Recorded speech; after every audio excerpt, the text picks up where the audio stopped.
Kanjikode Malampuzha Kottekkad railway station പരിസരത്ത് കാട്ടാനക്കൂട്ടം railway track കുറുകെ കടക്കുന്നതിനിടെ train ഇടിച്ച് കാട്ടാന ചരിഞ്ഞു.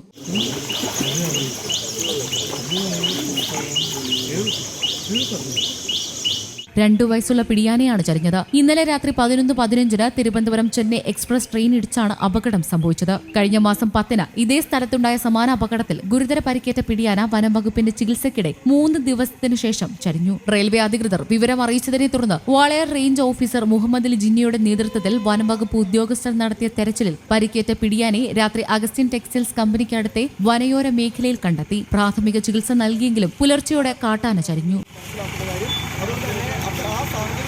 ട്രെയിൻ കത്തിക്കുന്നതിലാണ്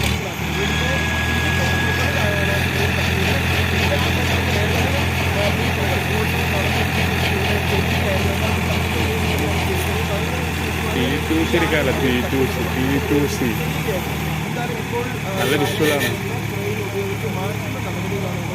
ലോറിയിലേക്ക് ജഡം കിടത്തുകയും അതിനുശേഷം തൊട്ടടുത്ത് തന്നെയാണ് വനവകുപ്പിന്റെ ഭൂമിയുള്ളത്. അവിടേക്കാണ് ഈ ജഡം മാറ്റി അതിന്റെ നടപടികളാണ് ഇപ്പോൾ പുരോഗമിച്ചുകൊണ്ടിരിക്കുന്നത്. അതിനുശേഷം വെറ്ററിനറി സർജന്മാരെത്തി പോസ്റ്റ്മോർട്ടം നടപടികൾ പൂർത്തിയാക്കും. അതിനുശേഷമായിരിക്കും തുടർ നടപടികൾ ഉണ്ടാകും. എന്തായാലും റെയിൽവേക്കെതിരെ ഈ വിഷയത്തിൽ വനവകുപ്പ് നിലപാട് പഠിപ്പിക്കുകയാണ്. കാരണം അവരുടെ ഭാഗത്തുണ്ടാക്കിയ വിനോദമാണ് തുടർച്ചയായി ആളുകൾ ഇങ്ങനെ ചെയ്യാൻ ഇടയാക്കുന്നത് എന്നുള്ളതാണ് മനസ്സിലാക്കുന്നതായി.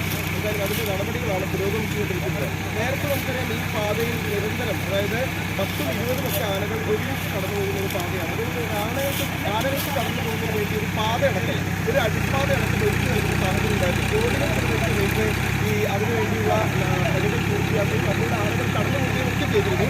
എന്നാൽ അതിനുശേഷവും ഇത്തരത്തിൽ ട്രെയിൻ തട്ടി ആളുകൾ ചെല്ലുന്ന സാഹചര്യം ഒരു പതിവാകുന്നു എന്നുള്ളത് അങ്ങേറ്റം വേദനാജനകമായിട്ടുള്ള ഒരു കാര്യമാണ്. ഈ സാഹചര്യത്തിലാണ് ഇപ്പോൾ വനവകുപ്പ് റെയിൽവേക്കെതിരെ നിലപാട് സ്വീകരിക്കുന്ന സാഹചര്യം ഉണ്ടാവുന്നത്. നമുക്കറിയാം രാത്രിയിലൊക്കെ ട്രെയിനുകളാണെങ്കിൽ പകൽ കടന്നു പോകുന്ന ട്രെയിനുകളായാലും കൊട്ടേക്കാട് പന്നിമട ഭാഗത്താണ് ആനക്കൂട്ടം ട്രാക്ക് കടന്നത്. ട്രെയിനിന് വേഗം കുറവായതിനാൽ ആനയെ ഇടിച്ചിട്ട് ട്രെയിൻ പാളം തെറ്റാതിരുന്നതും വൻ ദുരന്തം ഒഴിവാക്കി.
News desk Kerala Kaumudi.